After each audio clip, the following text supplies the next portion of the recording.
নমস্কাৰ 24 লাইভ চাই থকাৰ বাবে ধন্যবাদ সকলোকে ভাল খবৰলৈ স্বাগতম জনাই ষ্টুডিঅ'ত মখৰফি আজিৰ ভাল খবৰটো হৈছে ৰাজ্যৰ বাবে কেইবাটাও উন্নয়নমূলক কাম-কাজ মুখ্যমন্ত্ৰী আৰু কেইবাটাও উন্নয়নমূলক কাম-কাজৰ আজি শুভ উদ্বোধন কৰা হৈছে সৰুপথাৰ সমজিলা অসামৰিক চিকিৎসালয় উদ্বোধন মুখ্যমন্ত্ৰীৰ সৰুপথাৰ গ্ৰাম্য ষ্টেডিয়াম আৰু শুভ উদ্বোধন কৰিলে মুখ্যমন্ত্ৰীগৰাকীয়ে 2 কোটি টকা ব্যয়েৰে নিৰ্মাণ কৰা হৈছে 4000 আসনযুক্ত এই ষ্টেডিয়াম আমি জনাই আছো এই মুহূৰ্তৰ এটা ভাল খবৰ সৰুপথাত মুখ্যমন্ত্ৰী ডক্টৰ হিমন্ত বিশ্ব শৰ্মা আৰু মুখ্যমন্ত্ৰী ডক্টৰ হিমন্ত বিশ্ব শৰ্মা একেদিনেই তিনিটাকৈ প্ৰকল্প উদ্বোধনৰ লগত সুইমিং পুলৰ আধাৰশিলা স্থাপন কৰিছে আৰু দিনতীয়া কাৰ্যসূচীৰে সৰুপথাৰত মুখ্যমন্ত্ৰী আৰু আকাশী পথাৰেৰে সৰুপথাৰ মিনি ষ্টেডিয়ামত অৱতৰণ কৰি পুনে তেওঁ 2 কোটি টকাৰে নিৰ্মাণ কৰা যেটো এক ষ্টেডিয়াম উদ্বোধন কৰিছে আৰু উক্ত ষ্টেডিয়ামটোৰ কাষতে এটা সুইমিং পুলৰ আধাৰশিলা স্থাপন কৰি উপস্থিত লোকক সম্বোধনা কৰিলে ক্ৰীড়া ক্ষেত্ৰত উপকাৰিতা বিষয়ে কৈ মুখ্যমন্ত্ৰীগৰাকী আৰু পুনৰ তেওঁ সেৱাগুৰিত উপস্থিত হৈ গ্ৰাম্য ষ্টেডিয়ামটো উদ্বোধন কৰিছে ইয়াৰ পিছতে নৱনিৰ্মিত সৰুপথাৰ যেটো সমজিলাৰ এখন বিছনাযুক্ত চিকিৎসালয়খনি উদ্বোধন কৰিছে লগতে চিকিৎসালয়খনৰ সংলগ্ন অক্সিজেন প্লান্ট এটাও উদ্বোধন কৰিছে ইয়াৰ পাছতে সৰুপথাৰত তিনিদিনীয়াকৈ অনুষ্ঠিত হৈ থকা সদৌ অসম নেপালী সাহিত্য সভাৰ মুকলি সভাত উপস্থিত হৈ ৰাজ্যক সম্বোধনা জ্ঞাপন কৰিছে মুখ্যমন্ত্ৰীগৰাকীয়ে আমি দৃশ্য এই মুহূৰ্তত দেখুৱাই আছো এয়া হৈছে ৰাজ্যৰ বাবে কেইবাটাও সুবিধাৰ্থে এই কাম-কাজ আৰু মুখ্যমন্ত্ৰীগৰাকীয়ে এনেদৰে কেইবাটাও প্ৰকল্পৰ আজি শুভ উদ্বোধন কৰিছে মুখ্যমন্ত্ৰীগৰাকীয়ে সৰুপথাত অনুষ্ঠানৰ অনুষ্ঠিত হৈ তেওঁ এই শুভ উদ্বোধন কাৰ্যসূচী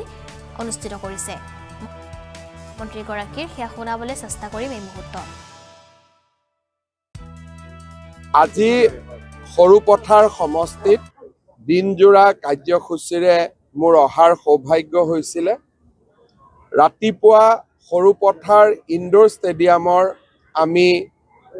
উদ্বোধন কৰিছিলোঁ লগতে নুমলীগড় ৰিফাইনেৰীয়ে আগবঢ়োৱা পুঁজিৰে এটা সুইমিং পুলৰো আধাৰশিলা আমি স্থাপন কৰিব পাৰিছিলোঁ মহাত্মা গান্ধী এনৰেগা আঁচনিৰ জৰিয়তে সৰুপথাৰত এখন সুন্দৰ গ্ৰাম্য ষ্টেডিয়াম নিৰ্মাণ কৰা হৈছে তাৰো শুভ উদ্বোধন আজি আমাৰ কৰাৰ সৌভাগ্য হ'ল সৰুপথাৰ পূৰ্বতে মহকুমা আছিল এতিয়া সমজিলা হ'ল সৰুপথাৰৰ বৰ্ধিত প্ৰশাসনিক যি এক প্ৰকাৰ ক'ব গ'লে সুবিধা তাৰ লগত ৰজিতা খুৱাই সৰুপথাৰত এখন সমজিলা ভিত্তিক চিকিৎসালয়ৰ প্ৰয়োজন আছিল আজি প্ৰায় 15 কোটি টকা খৰচ কৰি নিৰ্মাণ কৰি উলোৱা এই চিকিৎসালয়খনৰো শুভ উদ্বোধন কৰাৰ মোৰ সৌভাগ্য হ'ল চিকিৎসালয়খনৰ বাবেও নুমলীগড় ৰিফাইনেৰীয়ে আগবঢ়োৱা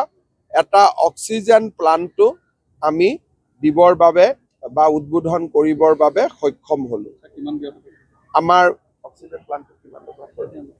নুমলীগড়ে ডিৰেক্টলি দিছে আমি দামটো সোধা নাই ভৱিষ্যতে এই চিকিৎসালয়ত পেইং কেবিন আদিৰ প্ৰয়োজন হ'ব তাৰ বাবেও আমি যিমান পাৰো আমি সোনকালে পেইং কেবিনখিনিও কৰি দিবৰ বাবে চেষ্টা কৰিম सर वर्तमान जो बांग्लादेश में जो हालात है आज भी भारत का वैदेशिक सचिव ढाका में गए हैं हमारा विश्वास है कि प्रधानमंत्री नरेंद्र मोदी जी का नेतृत्व में भारत जो डिप्लोमेटिक रोड है जो कूटनैतिक रास्ता है उस रास्ता से अच्छा पहल करेगा और हमारे हिंदू समाज को सुरक्षित करेगा जिस देश में मतलब शांति न बढ़े वो घुमाने के लिए बात देखिए ये सारे टिप्पणी हमारे एक्सटर्नल अफेयर्स मिनिस्ट्री ही करते हैं इसलिए हम लोग स्टेट गवर्नमेंट हो